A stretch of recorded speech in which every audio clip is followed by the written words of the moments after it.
The air hung heavy with the stench of gunpowder and fear. Buildings lay in ruins, their skeletal remains casting long shadows across the ravaged landscape.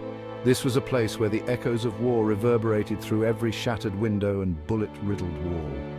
The once vibrant villages now stood deserted, their inhabitants forced to flee the relentless violence that had engulfed their homeland.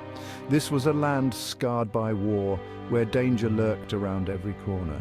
The silence was often shattered by the distant thud of artillery fire, a constant reminder that the conflict was far from over. The sun beat down mercilessly on the parched earth as if reflecting the burning rage that had consumed this once peaceful nation. This was a place where survival was a daily struggle, and hope seemed like a distant memory. The soldiers stationed here faced unimaginable challenges every single day.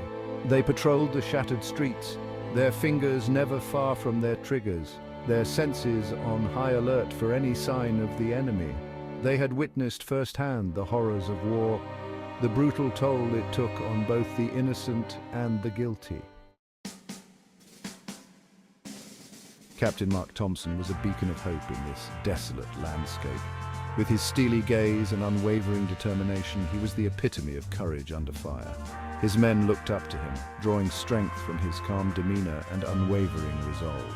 They knew that no matter how dire the situation, Captain Thompson would always have their backs. He had earned their respect not through rank or privilege, but through sheer grit and selflessness. He led from the front, always the first into battle and the last to leave. He shared their hardships, their fears, and their triumphs. He was more than just their captain, he was their brother in arms. Mark carried the weight of responsibility on his broad shoulders. He understood the true cost of war, the sacrifices made by every soldier under his command. He never sent his men into harm's way unless absolutely necessary, and he grieved every loss as if it were his own flesh and blood. His courage wasn't about being fearless. It was about facing danger head-on, even when fear gnawed at his gut. It was about putting the lives of his men and the safety of innocent civilians above his own. It was this unwavering commitment to duty, an unwavering sense of responsibility, that made him a true leader, a shining example of what it meant to be a soldier. The relentless sun beat down as Captain Thompson's unit received intel. A local villager, his face etched with worry, spoke of an impending enemy ambush. A large force was gathering, ready to attack a nearby village. The villagers, unable to defend themselves, were sitting ducks. The news was grave. The enemy outnumbered them significantly. Time was of the essence. Captain Thompson, his jaw set with determination, immediately rallied his men. They would move under the cover of darkness, using the element of surprise to their advantage. Every soldier understood the risks involved. The mission was fraught with danger. Failure was not an option. The lives of innocent villagers depended on their success. Adrenaline surged through their veins as they prepared for the long night ahead. Maps were studied, weapons were checked and rechecked, and last-minute instructions were given in hushed tones. The atmosphere crackled with a mix of anticipation and trepidation.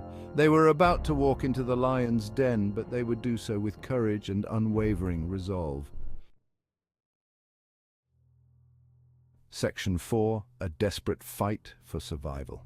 As darkness enveloped the war-torn land, Captain Thompson led his men through treacherous terrain. They moved like phantoms, their footsteps muffled by the soft earth, their senses on high alert. The fate of the village rested entirely on their shoulders. They could hear the distant rumble of enemy vehicles, a chilling reminder of the danger that lay ahead. The tension was palpable, a suffocating blanket that threatened to smother their courage. But Captain Thompson, with his quiet confidence and steady hand on the helm, kept them focused on the mission. The enemy, however, had anticipated their arrival. As they approached the village, a hail of gunfire erupted, tearing through the stillness of the night. Captain Thompson's men hit the ground, returning fire with disciplined precision. The battle had begun. The air filled with the deafening roar of gunfire and the acrid smell of cordite. Tracers lit up the night sky, painting deadly streaks of light across the battlefield. The enemy, emboldened by their superior numbers, pressed their attack relentlessly. Section 5, a leader's strategic mind. Captain Thompson, despite being outnumbered and outgunned, remained calm under pressure. He barked orders, his voice a steady beacon amidst the chaos. He directed his squad with strategic brilliance, using their limited resources to maximum effect. Recognizing the gravity of the situation, Captain Thompson called for air support. He expertly directed airstrikes, guiding them away from the village while inflicting maximum damage on the enemy positions. His quick thinking and tactical acumen were crucial in turning the tide of the battle. He knew every inch of the terrain, every vantage point, every potential chokehold. He used this knowledge to outmaneuver the enemy, leading his men in a series of flanking maneuvers that caught their opponents off guard. He was a master tactician, always one step ahead of the enemy. The enemy, expecting an easy victory, found themselves outmaneuvered and outgunned. Their initial confidence began to waver as they realized they were up against a force far more formidable than they had anticipated. They had underestimated Captain Thompson and his men.